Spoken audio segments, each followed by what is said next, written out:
یہ نظام خلافت جناب نبی کریم صلی اللہ علیہ وسلم نے قائم فرمایا، اور اس کی بنیاد یہ ہے کہ انسان کو اللہ کے قریب کر دیا جائے، اللہ کی اطاعت اور فرما برداری کی طرف راغب کر دیا جائے، ایسے قوانین کا اجرا کیا جائے اور ایسے قوانین نافذ کیے جائیں کہ انسانوں کے لیے اللہ کی عبادت اور اطاعت آسان ہو جائے۔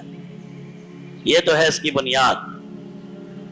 یہ بنیاد خود قرآن کریم میں بیان ہوئی، پھر یہ نظام جناب نبی کریم صلی اللہ علیہ وسلم نے قائم فرمایا، اور آپ کے بعد سیدنا صدیق اکبر پہلے خلیفہ ہوئے، اور سیدنا صدیق اکبر کے 2 سالہ تقریباً دور خلافت کے بعد سیدنا عمر فاروق ان کی جانشین ہوئے۔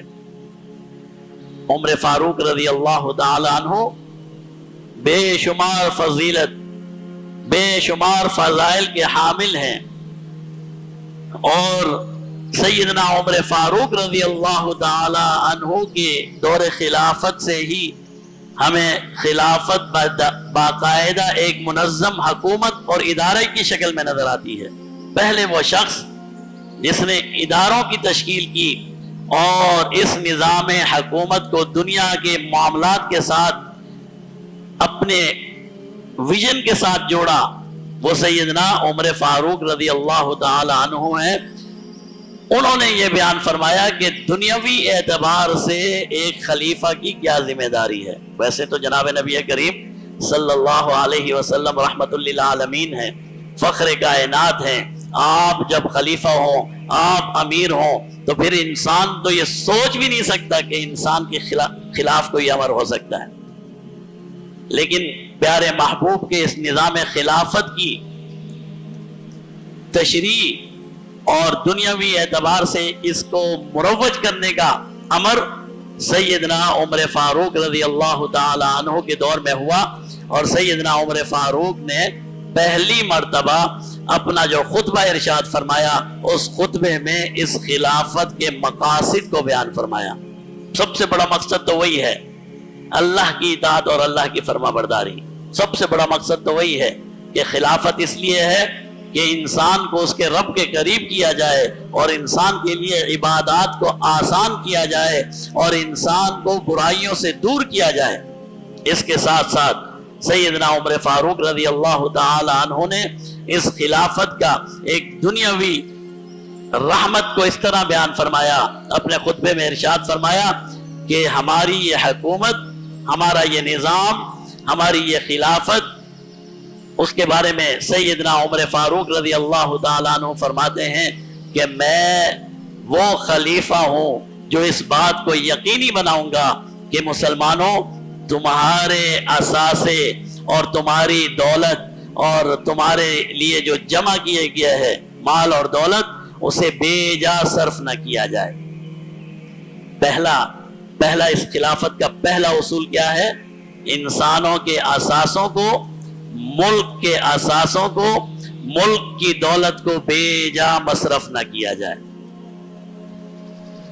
کسی بھی طرز حکومت میں، اسلامی طرز حکومت کی سب سے پہلے اصول جو سیدنا عمر فاروق رضی اللہ تعالیٰ عنہ نے بیان فرمائی، وہ یہ بیان فرمائی کہ مسلمانوں کی مجموعی دولت جو ہے، جو بیت المال کی شکل میں آتی ہے، ٹیکسوں کی شکل میں سمجھ لیجیے آتی ہے، کسی بھی شکل میں آتی ہے، اگر زمین کے اندر کوئی دولت ہے، پٹرول ہے، گیس ہے، سونا ہے، چاندی ہے، کوئی بھی چیز ہے، یہ اثاثے، خلیفہ کی پہلی ذمہ داری یہ ہے کہ ان اثاثوں کی نگرانی کرے اور ان کو بے جا مصرف میں نہ لائے، انہیں ضائع نہ ہونے دے۔ تو پہلا اصول کیا ہو گیا؟ مال اور دولت کی نگاہ بانی، کہ ان کو بے جا اسراف میں ضائع نہ کیا جائے۔ دوسرا اصول سیدنا عمر فاروق رضی اللہ تعالی عنہ نے جو اپنی خلافت میں بیان فرمایا، وہ یہ بیان فرمایا، اے لوگوں،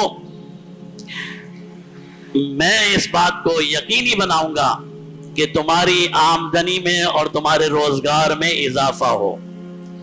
یعنی خلافت کی یہ ذمہ داری ہے کہ رعایا کے روزگار کی اور ان کی معیشت کی فکر کرے، لوگوں کے لیے روزگار کے اسباب پیدا کرے، لوگوں کے لیے مال اور دولت کے اسباب پیدا کرے، اور لوگوں کے لیے کوشش کی جائے کہ لوگ ہر اعتبار سے خوشحالی کی طرف چلیں۔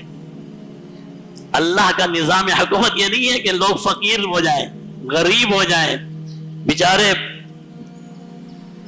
روٹی کو ترسیں، پانی کو ترسیں۔ نہیں، اللہ نے جو نظام حکومت مسلمانوں کو عطا فرمایا ہے اس کی بنیاد یہ ہے کہ انسانوں کے لیے، مسلمانوں کے لیے روزگار کے مواقع پیدا کیے جائیں، روزگار کو بڑھایا جائے، مال اور دولت میں اضافہ کیا جائے۔ اگرچہ مال اور دولت کو اسلام نے اہمیت نہیں دی، اور مال اور دولت کی لالچ یہ ایسی خرابی ہے جو انسان کا دین اور دنیا دونوں تباہ کر دیتی ہے، لیکن اس کے باوجود بھی مال اور دولت کی اہمیت یوں بیان کی گئی ہے کہ اگر فقر اور فاقہ ہو تو انسان کفر کی طرف بھی چلا جاتا ہے۔ کفر اور فقر اور فاقے کو بھی اسلام نے کوئی پسند نہیں کیا۔ تو پہلی ذمہ داری کیا ہے؟ اگر ملک کے اثاثے ہیں، ملک کی دولت ہے، ملک کے پیداوار ہے، اس کو بے جا مصرف نہ کیا جائے، اس کو ضائع نہ کیا جائے۔ دوسرا اصول یہ ہے معیشت کو بہتر کیا جائے، روزگار کے مواقعوں کو عام کیا جائے۔ اور تیسرا اصول جو سیدنا عمر فاروق رضی اللہ تعالی عنہ نے بیان فرمایا میں تمہاری سرحدوں کو محفوظ بناؤں گا۔ سرحد کی حفاظت، دفاع کی ذمہ داری، یہ خلافت کی ذمہ داری ہے کہ اسلامی مملکت میں رہنے والے مسلمان خوف زدہ نہ ہو کہ کوئی آ کر حملہ کر دے گا، کوئی انہیں نقصان پہنچا دے گا۔ سرحدوں کو محفوظ کیا جائے، دفاع کو مضبوط کیا جائے۔ سرحد کی حفاظت کرنا سیدنا عمر فاروق نے اپنی ذمہ داریوں میں سے ایک ذمہ داری قرار دی ہے۔ قومی اثاثوں کی حفاظت، معیشت کی بہتری، دفاع کو مضبوط کرنا، اور چوتھا اصول بیان فرمایا ہے لوگوں میں کبھی یہ نہیں چاہوں گا کہ تمہیں بے جا خطرات میں ڈالا جائے۔ غیر ضروری مہم جوئی کی، غیر ضروری خطرات میں تمہیں ڈالنا کبھی نہیں چاہوں گا۔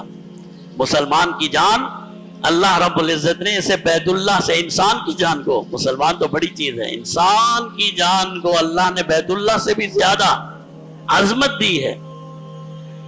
تو حکومت کی یہ ذمہ داری ہے کہ جہاں انسان کی اثاثوں کی، املاک کی حفاظت کرے، جہاں اس کے دفاع کو مضبوط کرے، وہاں انسان کی جان کا بھی احترام کرے، اور ایسی کوئی مہم جوئی نہ کرے۔ مہم جوئی کہتے ہیں کوئی ایسا عمل کر لینا جس پر قابو پانا ممکن نہ ہو۔